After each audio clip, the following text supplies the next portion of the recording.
মানুষের কলব আমরা অনেকেই মনে করি কলব আছে বাম স্তনের 2 আঙ্গুল নিচে। এই কারণে পীর সাহেবরা জিকির দিলে বলে ধাক্কা দাও, কি বলে না? এই যে কফ লাম বা কলবুন, কলব শব্দের শাব্দিক অর্থ কোরআনে কারিমে আল্লাহ বিস্তারিত দিয়েছেন। লাহুম কুলুবুন লা ইয়াফকাহুনা বিহা, এটা সূরা আরাফে আছে 9 নাম্বার পারা 13 নাম্বার পৃষ্ঠার 2 নাম্বার লাইনের 179 নাম্বার আয়াতের মাঝে আছে। আল্লাহ বলেন এদের কলব আছে, হৃদয় আছে, কিন্তু চিন্তা নেই। কি নেই বলেন বলেন? খেয়াল করে শোনেন, অনেক বেদাত এই দেশ থেকে বিদায় হবে আয়াতটা বুঝলে। আল্লাহ বলেন তাদের কলব আছে, হৃদয় আছে, কিন্তু কোনো চিন্তা নেই, তারা বোঝে না। তাহলে কলবের কাজে আয়াত দ্বারা প্রমাণ কি? চিন্তা করা, বোঝা, কি করা? বলেন বলেন। আমরা যেটা বলেছি বাম স্তনের 2 আঙ্গুল নিচে এটা আছে, এখানে যদি আপনি ধাক্কা দেন তাহলে পরিষ্কার হবে, আপনি ভালো হয়ে যাবেন। হাদিস বলা হয় এখানে দলিল দিয়ে, আলা ইন্না ফিল জাসাদি মুদগাতুন ইযা সালুহাত সালুহাল জাসাদু ওয়া ইযা ফাসাদাত ফাসাদাল জাসাদু আলা ওয়া হিয়াল কলব।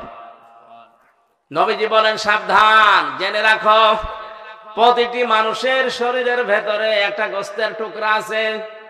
আমি আলেমদেরকে বলছি আলা ইন্না ফিল জাসাদি, নবীজি কিন্তু আলা ইন্না ফিল সদরি দেয়নি, দিয়েছে যে বুকের ভেতরে, আলা ইন্না ফিস সিররি, মাথার ভেতরে। কোন জায়গার নাম নবীজি নির্ধারিত করেননি, বলেছে এই মানব শরীরের ভেতরে। মাথা কি শরীরের অংশ না? বুকটা শরীরের অংশ না? হ্যাঁ কথা বলেন।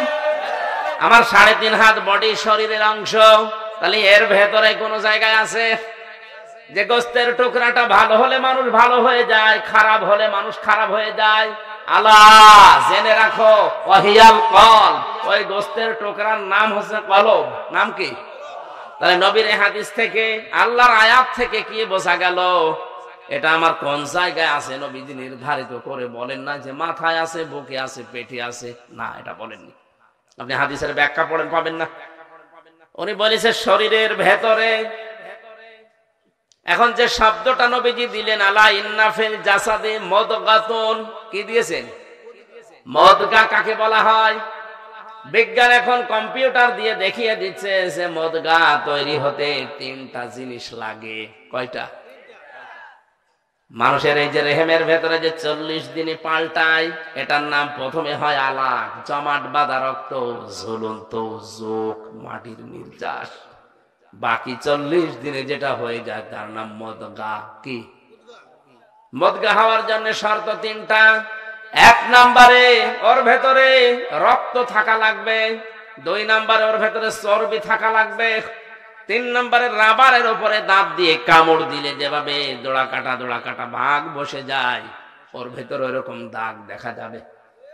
আমি এখানে সভাপতি সেক্রেটারি যারা আছি, মুরব্বী মানুষ এমনি মরে যাবে, তারপরও বলছি আপনারা যদি মাথা ফাটিয়ে এই জায়গায় কলয় যে মগজটা বের করে নিয়ে আসি, আর বাম স্তনের এই জায়গা থেকে যদি কেটে গোস্তটা নিয়ে আসি, আপনাদের কাছে আমার প্রশ্ন, এবার বলেন তো কম্পিউটারের সাথে, নবীর হাদিসের সাথে, কোরআনের আয়াতের সাথে মিলছে কোনটা?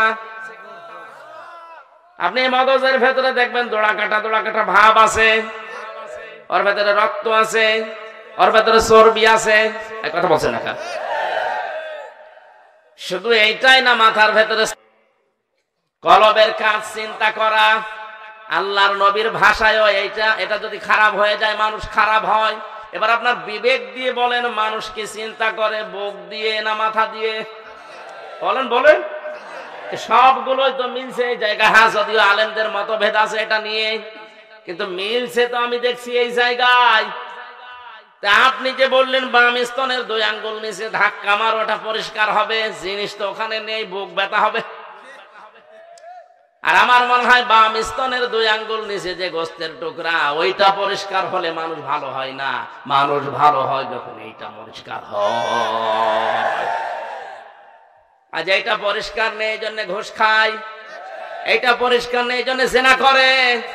এইটা পরিষ্কার নেই, এই জন্য আল্লাহর বিরুদ্ধে আইন বানায়। এটা পরিষ্কার থাকলে জীবনে কাজ করতে পারতো না।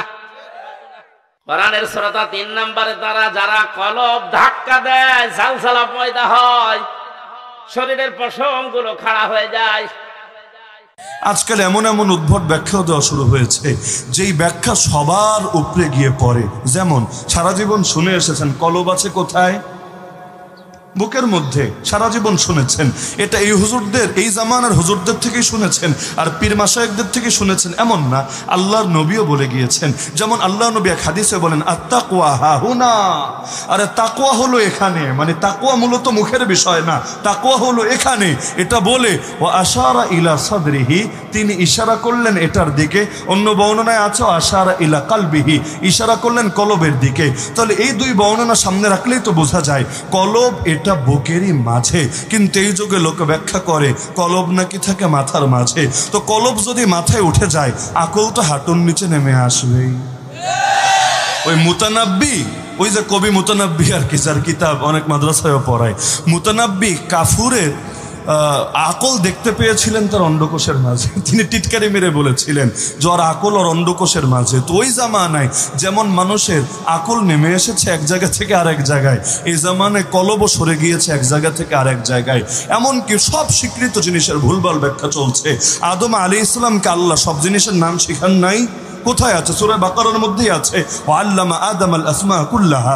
এবং এই ব্যাপারে সকলেই একমত যে আল্লাহ তাকে তার নাম শিখিয়েছেন। নাম মানে খালি আলু পটল এই নামগুলোই না, বরং এর বৈশিষ্ট্য, এর গুণাগুণ, এর ব্যবহার পদ্ধতি বিস্তারিত সবকিছু শিখিয়েছেন। এখন এর ব্যাখ্যা করা হয় এখানে নাম মানে নাম না, এখানে নাম দেওয়ার উদ্দেশ্য ন্যায় নীতি। আল্লাহ তাকে ন্যায় নীতি শিখিয়েছেন। আরে ন্যায় নীতি শিখিয়েছেন, অস্বীকারের তো সুযোগ নাই। তাই বলেই আসমা শব্দের ব্যাখ্যা ন্যায় নীতি হয় কিভাবে? তো অদ্ভুত অদ্ভুত আজিব আজিব ব্যাখ্যা শুরু হয়ে গিয়েছে, যেই ব্যাখ্যা মূলনীতির আলোকে হয় না, যেই ব্যাখ্যা সাহাবি তাবে তাবে তাবে এর বক্তব্যের আলোকে হয় না, ওই ব্যাখ্যা 2 পয়সা দামও নেই মুসলমানদের কাছে।